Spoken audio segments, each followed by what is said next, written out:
Saudara Propam Polres Metro Jakarta Selatan tengah mengusut kematian tersangka pembunuhan bocah Alvaro di ruang konseling Mapolres Metro Jakarta Selatan. Tersangka adalah ayah tiri korban. Propam Polres Metro Jakarta Selatan telah memeriksa 2 personel yang bertugas menjaga tersangka di ruang konseling. Polisi bilang tersangka disebut tewas bunuh diri saat dititipkan di ruangan tersebut untuk menjalani pemeriksaan medis pasca penetapan tersangka. Belum ada kesimpulan apakah ada kelalaian anggota hingga mengakibatkan tersangka bunuh diri. Kami luruskan kepada rekan-rekan media, tersangka mengakhiri hidupnya di ruangan konseling. Kenapa di ruangan konseling? Karena status yang bersangkutan sudah tersangka, besok pagi akan dilakukan pemeriksaan medis. Apakah tersangka ini memiliki penyakit bawaan ataupun penyakit menular, sehingga belum bisa dijadikan satu dengan tahanan lainnya. Saudara, akhir pilu kematian bocah Alvaro masih menyisakan sejumlah kisah. Saksi pelapor menyebut sudah mengetahui kasus pembunuhan Alvaro sejak 2 bulan silam. Pembunuhan. Saksi tahu itu karena diceritakan oleh pelaku sendiri atau gimana, Pak? Bukan, diceritakan oleh temannya. Temannya itu merupakan ponakan dari tersangka. Berarti ponakan tahu bahwa pelaku melakukan pembunuhan itu? Ya, Usia ponakannya yang mengetahui itu usia berapa, Pak? masih SMA, 16. 16 tahun.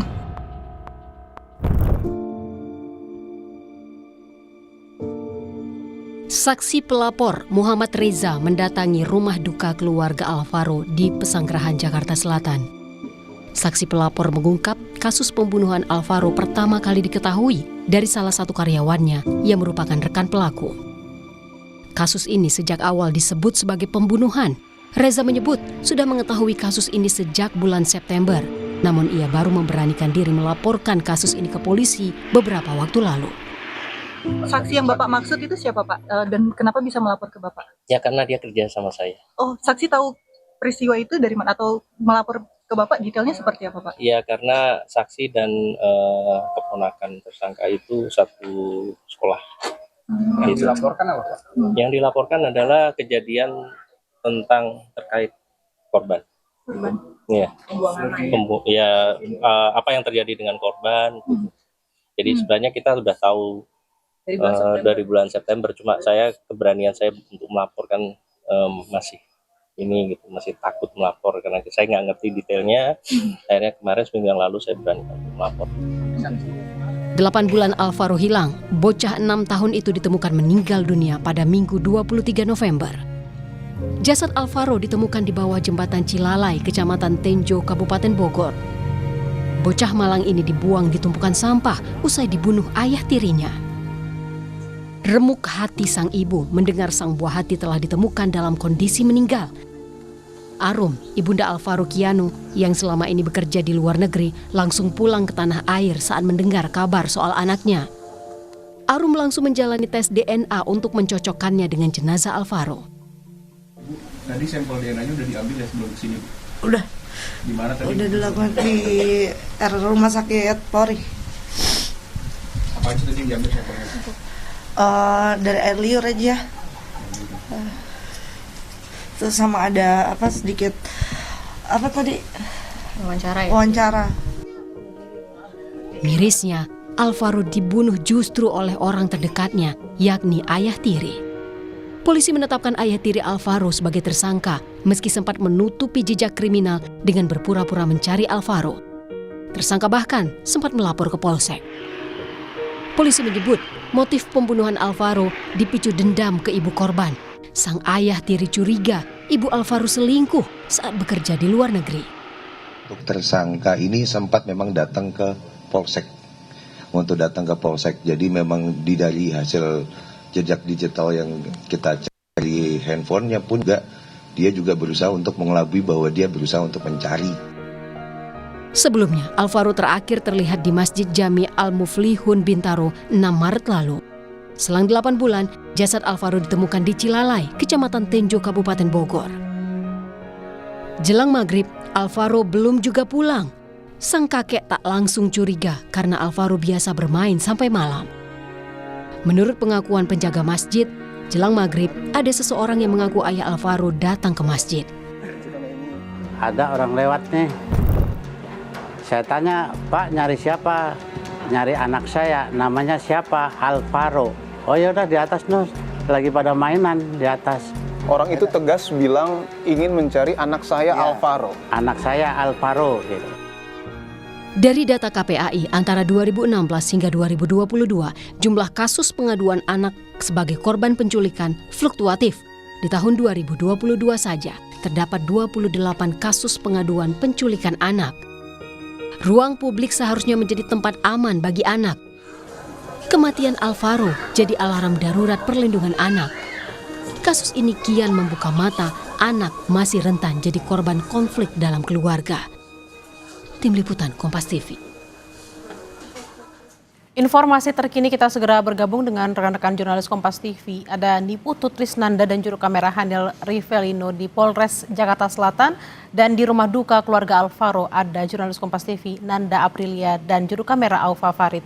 Kita akan terlebih dahulu ke Polres Jakarta Selatan. Putu, bagaimana hasil pemeriksaan Propam terhadap petugas yang menjaga ruang konseling tempat tersangka pembunuhan Alvaro?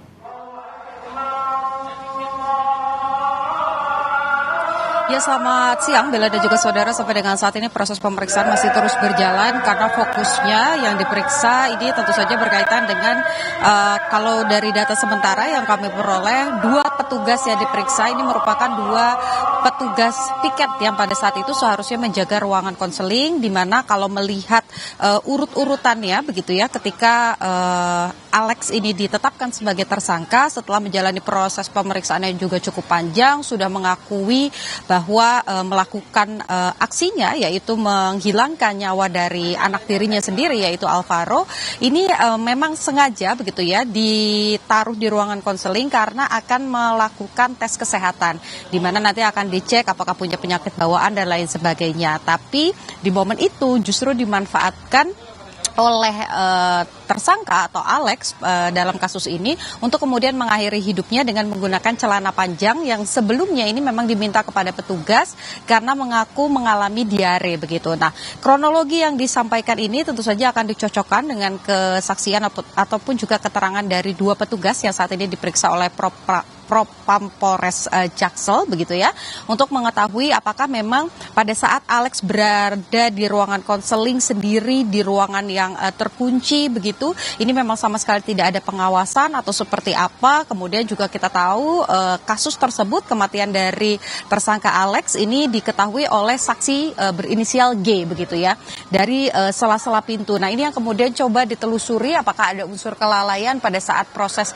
pemeriksaan dan juga pengawasan, karena tentu saja ini akan berdampak pada sanksi tertentu begitu kalau memang ditemukan adanya kelalaian. Tapi sampai dengan saat ini prosesnya masih terus berjalan. Di satu sisi proses hukumnya sendiri juga terus berjalan, di mana saksi G yang menjadi saksi kunci ini juga menjalani proses pemeriksaan karena dari informasi awal yang dimiliki oleh penyidik dari Polres Jakarta Selatan memang ada bagian-bagian di mana ada pihak yang membantu membuang kresek berisi jenazah Alvaro begitu. Nah, terkait dengan proses pembuangan ini apakah memang ada keterlibatan secara bersama-sama melakukan tindak yang melawan hukum atau itu memang dilakukan tanpa sepengetahuan. Nah, ini kemudian terus didalami oleh pihak polisi karena ini juga sejalan dengan permintaan dari pihak keluarga agar proses hukum ini tetap berjalan agar keadilan bisa terwujud untuk Alvaro. Bella. Dari Polres Jakarta Selatan kita menuju ke rumah duka Alvaro, sudah ada Nanda Aprilia di sana. Nanda, bagaimana proses olah TKP hari ini?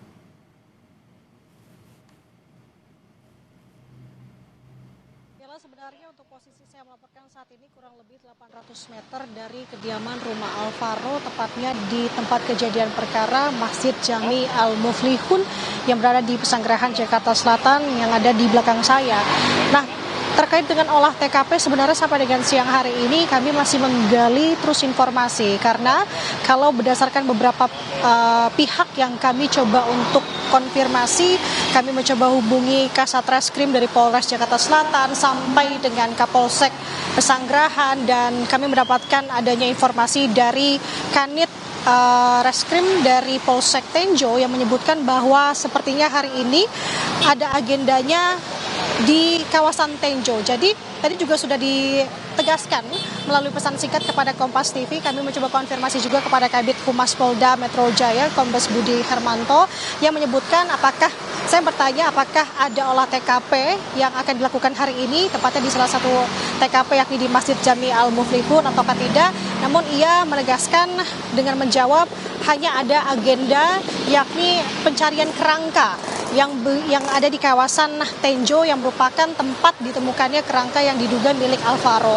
Nah, sejauh ini harusnya bahwa proses pencarian kerangka akan terus dilakukan, ini akan berlangsung di sekitar pukul 11 sampai dengan 12 siang hari ini, Bella dan juga saudara. Jadi apakah kembali lagi pertanyaannya apakah olah TKP di Masjid Jami Al-Muflihun, yang dimana masjid ini juga menjadi salah satu tempat kesaksian yang memberikan bahwa Alvaro dijemput oleh ayah tirinya yang saat ini sudah ditetapkan sebagai tersangka untuk kemudian dibawa ke Tangerang yang diduga merupakan rumah dari ayah tiri dari Alvaro ini. Masih terus kita coba gali apakah hari ini ataukah setelah dari aktivitas atau giat pencarian kerangka di Tenjo akan berlanjut olah TKP di Masjid Jami Al-Muflihun ini ataukah tidak, nanti kita tentunya akan mengabarkan kepada Anda. Jadi sejauh ini Bella dan juga saudara, kalau melihat bagaimana perkembangannya, kalau dari sisi keluarga tampaknya ini terus masih menunggu, karena tadi kami juga sempat melihat ke kediaman rumah duka dari Alvaro yang memang tampaknya ada seseorang yang diutus oleh RT setempat yang memang dimintai tolong oleh keluarga kepada RT untuk kemudian bisa menjaga ketenangan karena keluarga ingin beristirahat terlebih dahulu sampai nanti bisa diwawancarai lagi atau bisa berkomentar atau bisa memberikan tanggapan lagi setelah hasil pencocokan DNA ini keluar. Nah, artinya tampaknya masih cukup memakan waktu kalau kita melihat, apalagi saat ini pihak polisi juga masih terus mencari kerangka yang diduga milik Alvaro saat ini tengah dilakukan, dan apakah hasil dari pencocokan DNA yang kemarin kita sudah tahu juga sampel DNA dari ibu kandung sampai dengan ayah kandung dari Alvaro juga sudah dikantongi oleh tim Pusdokes RS Polri Kramat Jati, dan saat ini juga tengah dilakukan pencocokan. Kapan hasilnya keluar, apakah memang pencarian kerangka lanjutan ini juga semakin untuk memperterang terkait dengan apakah kerangka ini milik Alvaro atau tidak, ini yang masih kita sama-sama tunggu dan juga sama-sama nanti. Harapannya kemudian ke depan Bella bahwa kasus ini bisa seterang mungkin dan juga secepat mungkin memberikan jawaban kepada pihak keluarga, dan ini lagi-lagi menjadi perhatian atau garis bawah untuk kita semua terhadap anak-anak, adik dan rekan atau kerabat kita untuk bisa kita jaga bersama terkait dengan situasi yang sekarang ini cukup memprihatinkan. Sementara demikian yang bisa saya laporkan, Bella, kembali ke studio. Baik, kita akan nantikan seperti apa hasil penyelidikan dari kepolisian, baik itu di TKP ataupun juga terkait dengan siapa yang mengawasi pelaku atau tersangka yang kemudian meninggal dunia. Terima kasih atas laporan Anda, jurnalis Kompas TV Nanda Aprilia dan Aufa Farid di TKP, dan juga Dani Putu Trisnanda Hanil Rivalino dari Mapolres Jakarta Selatan. Selamat bertugas kembali rekan-rekan.